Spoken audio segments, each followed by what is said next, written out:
बिस्मिल्लाहिर्रहमानिर्रहीम अल्हम्दुलिल्लाहि रब्बिल आलमीन वस्सलातु वस्सलामु अला सय्यिदिल अंबिया वल मुरसलीन। अल्हम्दुलिल्लाह अज़्ज़ा वजल कुरान पाक को सही मुखारजी के साथ हम पढ़ना सीख रहे थे। सबक नंबर 6 तक हम पढ़ चुके हैं। आज इंशाअल्लाह अज़्ज़ा वजल सबक नंबर 7 पढ़ेंगे। सबक नंबर 7 है हुरूफ़ मद्दा।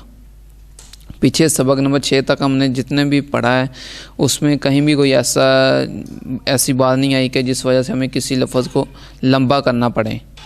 तो आपने यही ख्याल करना है जब पिछली तख्ती जो पढ़ना है तो किसी लफ्ज़ को भी लंबा नहीं करना। और यहाँ से अब हुरूफ को लंबा करने वाला आएगी बातें, किस हरफ को हम लंबा करेंगे और किस को नहीं। पीछे जो आपने पढ़ा उसमें से किसी को लंबा नहीं करेंगे। अब जो हम पढ़ेंगे अब फिर आपको लंबा करेंगे। अब आज हम पढ़ेंगे हुरूफ़ मद्दा। जहाँ पे हुरूफ़ मद्दा आएंगे फिर उनको लंबा करेंगे। तो पढ़ते हैं। इसमें है चंद बातें आपको ज़हन नशीन होनी ज़रूरी है। पहली बात तो ये है कि ये जो उन्होंने लिखी हुई ना अलामत, इस अलामत को जज़म कहते हैं। यानी कि दाल तरह की होती है, दाल से मिलती जुलती, ये हुरूफ के ऊपर लिखी होती है, इसको कहते हैं जज़म। और जब ये किसी हरफ के ऊपर आ जाती है ना, यानी जिस हरफ के ऊपर भी ये आ जाए फिर उस हरफ को हम कहते हैं साकिन। उस हरफ को हम कहते हैं साकिन। इस अलामत को जज़म कहते हैं और जिस हरफ के ऊपर ये आ जाए उसे हम साकिन हरफ कहते हैं। अब उस हरफ को हम कैसे पढ़ेंगे? पीछे तो ज़बर ज़ेर पेश, दो ज़बर दो ज़ेर दो पेश वगैरह आती थी हर हरफ के ऊपर, तो हम उसको पढ़ लेते थे। अब जिसके ऊपर जज़म आ गया अब उसको कैसे पढ़ेंगे? उसको पढ़ने का तरीका ये है कि जज़म वाला हरफ यानी साकिन हरफ जो उससे पीछे हरफ खड़ा होगा उससे मिल के पढ़ा जाएगा। साकिन हरफ के पीछे जो हरफ खड़ा होगा उससे मिला के पढ़ा जाएगा। जैसे अब इस सबक में भी देखें, ये दूसरा लफ्ज़ देखें, इसमें वाव के ऊपर जज़म है यानी वाव साकिन। अब इस वाव को हम कैसे पढ़ेंगे?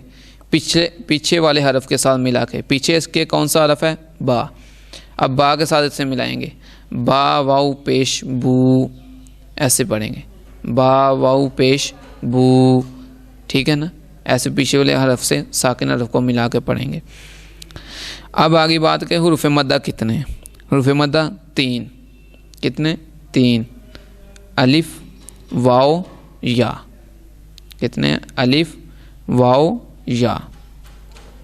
अब अलिफ मद्दा क्या होता है? अब इनका पता भी होना चाहिए कौन सा अलिफ को मद्दा कौन सा है, वाव मद्दा कौन सा है, या मद्दा कौन सा है।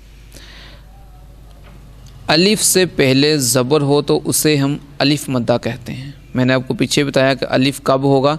जब उसके ना ऊपर कोई चीज़ है ना नीचे है, तो तब फिर वो अलिफ होगा। अगर अलिफ लिखा हुआ हो कहीं पे, उससे पीछे वाले हरफ पे ज़बर आ जाए तो वो फिर अलिफ मद्दा होगा। जैसे ये आपने मिसाल देख रहे हैं, लफ्ज़ नज़र आ रहा होगा, बा के देखें अलिफ लिखा हुआ है, उससे पीछे वाले हरफ के ऊपर ज़बर, यानी अलिफ से पहले ज़बर आ गई है, तो अब ये कौन सा मद्दा बन गया है? अलिफ मद्दा। इसी तरह आगे वाव मद्दा। वाव मद्दा में ये है कि वाव के ऊपर जज़म यानी वाव साकिन हो। वाव के ऊपर जज़म हो यानी वाव साकिन हो और उससे पहले पेश आ जाए। वाव साकिन हो उससे पहले पेश हो तो उसे वाव मद्दा कहते हैं। जैसे आप देख रहे होंगे कि वाव साकिन है यानी वाव के ऊपर जज़म है और उससे पहले पेश, बा के ऊपर पेश। इधर लफ्ज़ लिखा हुआ है ना बा वाव, पीछे हम पढ़ चुके हैं ये भी सारी चीज़ें पहचान के लिए।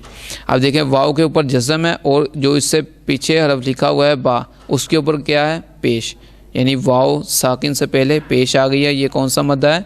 वाव मद्दा। या मद्दा क्या है? या साकिन से पहले, यानी या लिखा हो उसके ऊपर जज़म आ जाए, उससे पहले ज़ेर हो तो उसे या मद्दा कहते हैं। या साकिन से पहले ज़ेर हो तो उसे या मद्दा कहते हैं, यानी या के ऊपर जज़म उससे पहले ज़ेर। जैसे आपको ये लफ्ज़ भी नज़र आ रहा होगा कि या साकिन है उससे पहले ज़ेर है, तो इस तरह ये या मद्दा होगा। अब हमने 3 मद्दा पढ़े हैं, अलिफ मद्दा, वाव मद्दा, या मद्दा। अब इनको लंबा कितना करना है? हुरूफ़ मद्दा को एक अलिफ यानी 2 हरकात के बराबर खींच के पढ़ें। एक अलिफ यानी 2 हरकात के बराबर खींच के पढ़ें। तो इसको आसानी के लिए आप इस तरह समझ लें, हमने मुट्ठी बंद की है, जितनी देर हमें खोलने में लगती है इतना आपने इसको लंबा करके पढ़ना होता है।